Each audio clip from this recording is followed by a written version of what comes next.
Yo, what's going on, guys? It's your boy, Damian Bunting, Atypical Security Guard. I'm here with Kyler. We want to welcome you to today's episode of Bodycam. So, what do you have for us today? Much like the last video, Damian, it is gun to knife fight.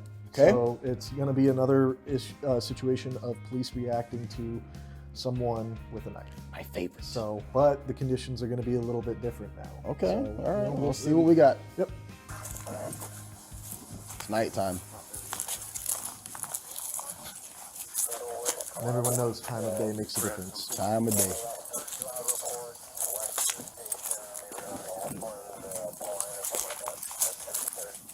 Hey, put your hands up.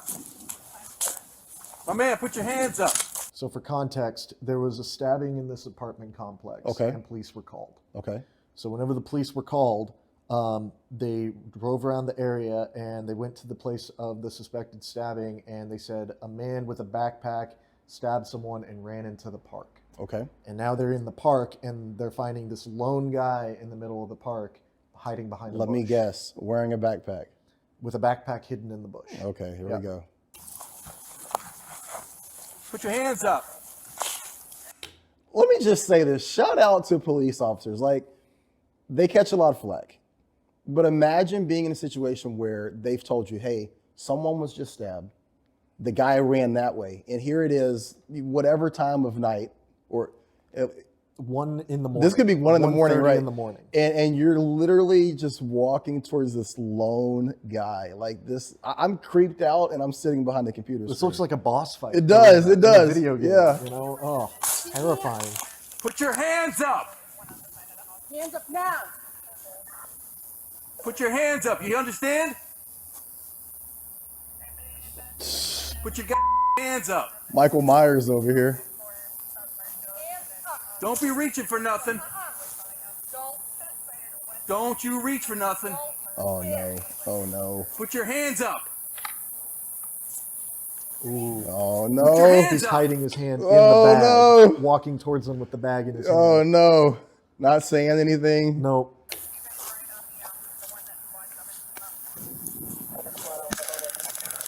Okay, taser. So I'm assuming one goes lethal, one goes less lethal.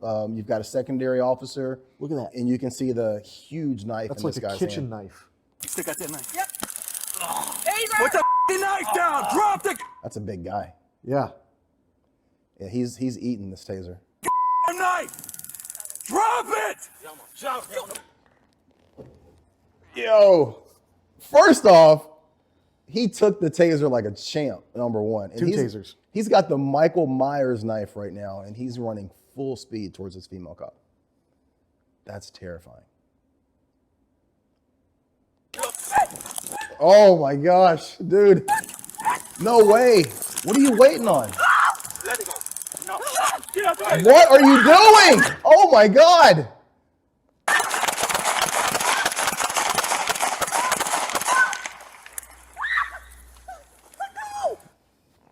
What in the world? Did she not have a firearm? She had the taser in her hand. Okay, and but was reaching when for it. when you've tased him twice and he gets off the ground and is running towards you, why are you not switching to your firearm? Adrenaline. She couldn't draw it in time. And what was the issue with the secondary cop? Why did he not fire when the guy took off running towards his partner? This goes back to the paradigm of the shift in policing. I don't want to go down a political road. I don't want to, get into those waters in terms of the changes that have come in terms of like political movements with law enforcement. But this is one of the drawbacks of making police officers second guess themselves in these moments. You have very, very little amount of time in terms of reaction to these things. Look at this. This is 1:30 in the morning. You're in the middle of a dark park. You've got someone that is just creepily standing there. He's not giving you anything in terms of verbal interaction or response. He's really not even doing anything in terms of movement. He's just kind of standing there. And then he pulls out a 10-inch And then he knife. pulls out this 10-inch knife. And then when he is tased, he just kind of rolls over and gets up.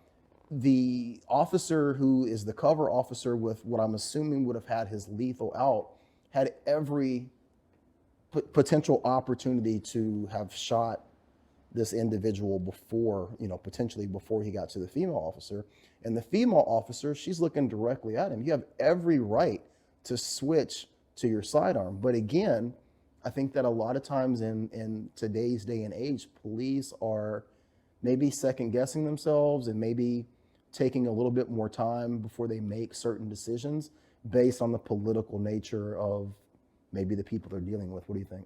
Yeah, I mean, I agree with that. I think there was a lot of second guessing that took place here. A lot of inaction. A lot. And it almost resulted in a lethal result for that female So officer. what was the result for the cops? You're going to love this. So it's not good, but it's, so this took place on September 5th in 2020 in Chicago, Illinois. Okay, so So everybody's talk about political climate Yeah, it's hype, hot. Yeah. Everything was hot at that moment.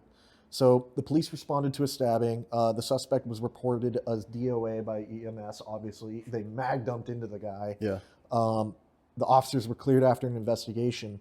The officer grabbed by the suspect was stabbed repeatedly. You can see it. Saying, Yeah. let go, let go, let go. And he's stabbing her, and her vest protected her from any serious bodily injury. Oh my goodness. Her vest caught every single one of the stab wounds. Oh my goodness. It would have gored her right That there. is one of the worst, best videos I've ever seen. Humans aren't 10 inches deep, like That that would have is gone through crazy. and through That is over and crazy. over again. That is crazy. That's like spinal cord cutting. And great shot placement from her partner when he did finally start to shoot, because he easily could have hit her. Yeah. Wow. There's a lot of factors there. Maybe they were concerned about the backdrop. Pistols, stray rounds happen. They're in an apartment complex area. Maybe they were worried about that. Who knows? Who knows? The variables of having a black suspect, you being in law enforcement, All responders being white. Political tensions are high. Who knows what these guys were going through in terms of maybe potentially losing funding or anything. There are so many intersecting issues that are at play. However, I think it's so important for people who are in law enforcement, and definitely for my private security brethren, if you're going to work in an armed capacity and you're going to be in a situation where potentially this could happen, you have to square away with yourself, with God, with your family, how you're going to respond in these situations. That is not the time to second guess yourself or question whether or not you should be in this line of work. You're already there at that moment and you have to act accordingly. Very lucky that no one's life was lost in terms of the two officers. I would love to know what you guys think about this situation. Probably one of the most insane videos that I've seen. Do you think that the female officer hesitated? Do you think that she had tunnel vision? What caused her to not move to her sidearm? And then what are your thoughts on the secondary officer, the male officer? Why do you think that he didn't take those shots earlier? Was he worried about his backdrop? Was he worried about, potential political issues? I would just love to know what you guys think about the reasoning behind inaction. Clearly, we'll never know, but we can all speculate. Drop those comments below and we'll talk about it in a future video. As always, we appreciate you for being here, being a part of our platform. Please take care of yourself and be great.